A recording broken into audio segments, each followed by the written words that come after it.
let's try this again. We were on the annular disk. We said that the rotational inertia of this particular wheel is a half m times the quantity r sub 1 squared plus r sub 2 squared. We said, okay, so there's the half. We needed the mass. And Kendall, we said the mass of this wheel was? Page 196 is describing the wheel to us. So remember, we're on page 197, but page 196 has the wheel for us. In her defense, I took a few minutes of my time to get the camera plugged in. Anyway. 10 kilograms. Oh, good, kilograms. I like those. And then we need to take these radii into consideration. Now, the first radius, the inner radius, is 1. That's the outer radius, but that's one of them, right? I mean, 1 squared. And then the other radius. 0.952.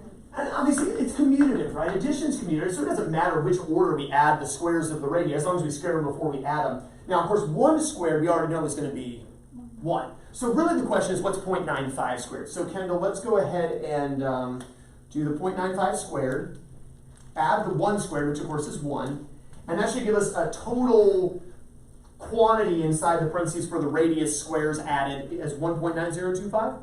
We're going to multiply that, well, I'm just going to take half of 10. 5, multiply that by 5, and kind of wish maybe we saved this value from yesterday's lesson, because we did problem 13.9 yesterday. What is the rotational inertia of this wheel? 9.5 Kilograms times meters squared. All right, so we've got this value on the calculator. Kinetic energy is half the rotational inertia times the angular velocity squared. We have this in the memory of the calculator. This is all on the screen, and then half. So I'm going to take what I got, divide by 2, why not? There's the half. And then times, recall 1 squared. How many joules of kinetic energy does this spinning wheel have? Kendall? 521.1. And round it off to, is it 3 sig figs? I'm assuming yes. 522. And energy is still going to be measured in joules. Questions on how to find rotational kinetic energy. Again, it's not as easy as plugging the mass, plugging the velocity, because it's a rotational inertia, not a mass. So there's an equation. So anytime I is involved, I ends up having to use some form of equation to calculate, which is, obnoxious, I'll grant you. Questions on part A? Because there is a part B. Michael, what does it ask me to solve for in part B for this problem? The angular momentum. Find the angular momentum. Now, momentum was P, class angular momentum we represent with, that's angular velocity, capital L. Angular momentum is this capital L. And L equals class I omega. Again, momentum, mass times velocity. Angular momentum, rotational inertia, mass and distribution of the mass, times angular velocity. Well, we just wrote down this, right?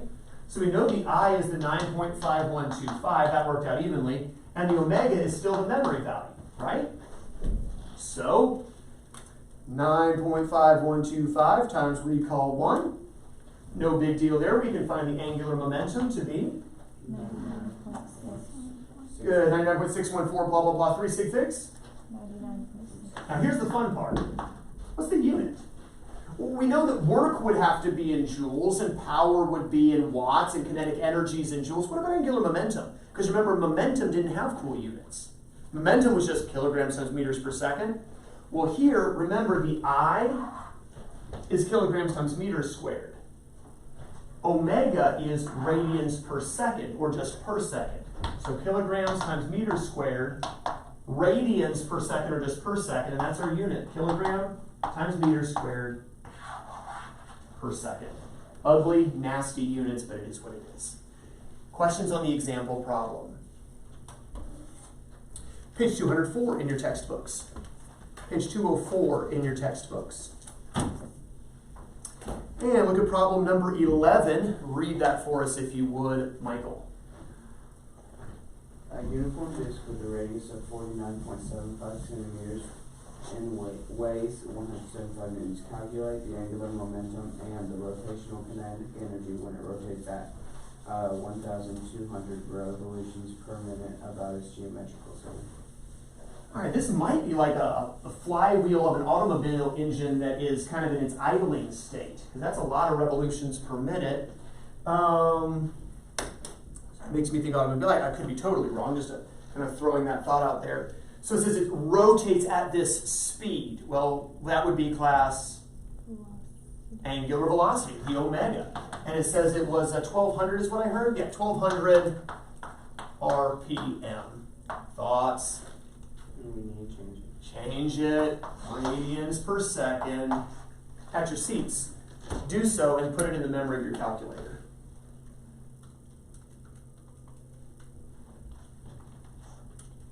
How many radians per second?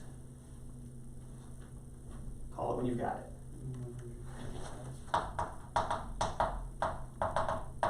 125.66, blah, blah, blah. Did you get that number? Okay, good. Multiply by 2 pi. That gives you radians. Divide by 60. That gives you seconds. All right? Now, it also tells us it's a uniform disk that is spinning. Right? It rotates about its center. So, flipping back, if it's rotating, what shape are we going with?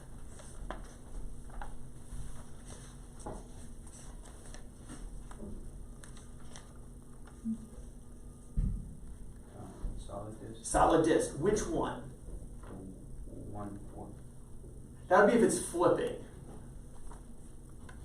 So the 1/2, right? So we're going to go with I equals 1/2 mr squared. Because what do we need? We need I and we need omega. It says to find the angular momentum, L equals I omega. So we know the omega, that's in the memory now. We need the I.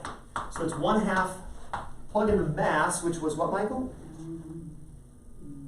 Oh. 75 newtons. Oh, that's not the mass at all, is it? Oh, that's ugly. What do we have to do? Divided by 9. And what is the mass? 17.875. 857 Yeah, that. kilograms. I'm going to go ahead and put this into memory too, just in case I need it later. All right.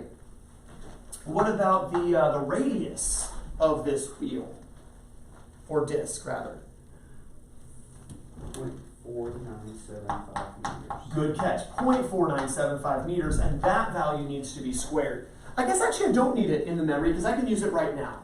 I can take what's on the calculator times 0.4975 squared equals, and then divide all of that by 2, cut it in half, to get how much rotational inertia? 2.209. Good. 2.209 to the dot. What's the units? Kilograms. I'm going to put this in memory 3. Got the memories, might as well use them. And remember, if we're finding angular momentum is represented by the letter L, and L equals I times omega. I omega. I have I in memory 3, I have omega in memory 1. What do I need to do? Multiply them. Recall 3 times recall 1. Or recall 3 is actually on the calculator still, so just whatever I've got times recall 1. How much angular momentum do we have?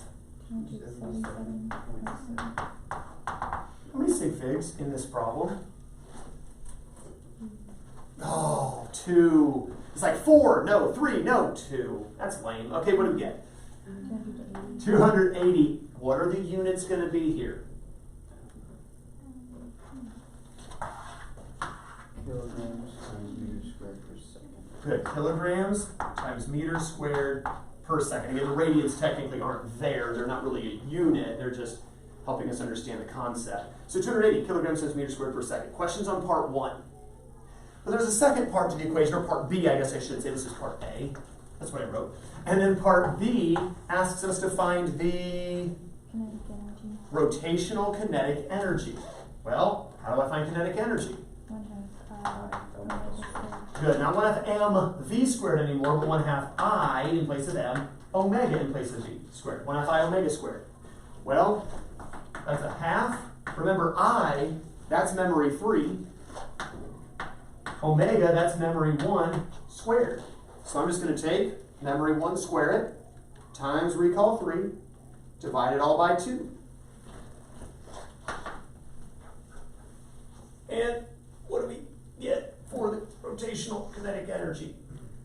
17.5. point blah blah blah. Round it off to 2 sig figs. 17,000. 17,000 energy measured in joules. Or if we want to be even faster about it, 17 kilojoules. Or we can take 17,000 joules, that's fine too. All right, questions on problem 11? Feel like you got the handle on these? All right, do problem 12 at your seats. Problem 12.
Should be catching on by now that just about every problem we work, we need to know the rotational inertia, because rotational inertia affects the spin. It affects the rate of change. So right off the bat, I found out. As soon as I saw a solid sphere, flip, flip, flip, flip, flip, 2/5 mr squared, right? I actually did 2/5. You could do 0.4, or you could times 2, divide by 5, or I just did 2 fraction 5 times the mass, which they gave us nicely. The radius had to change it to meters and square it. I put that in the memory of the calculator. They were very nice to us and gave us omega in radians per second for a change. Thank you. And so it's just memory times the 60. Boom, 3.77 kilograms times meters squared per second. Did we get that? I messed up with the. Uh-oh. What'd you do? I didn't find this graph. I don't know what to get for a part of that.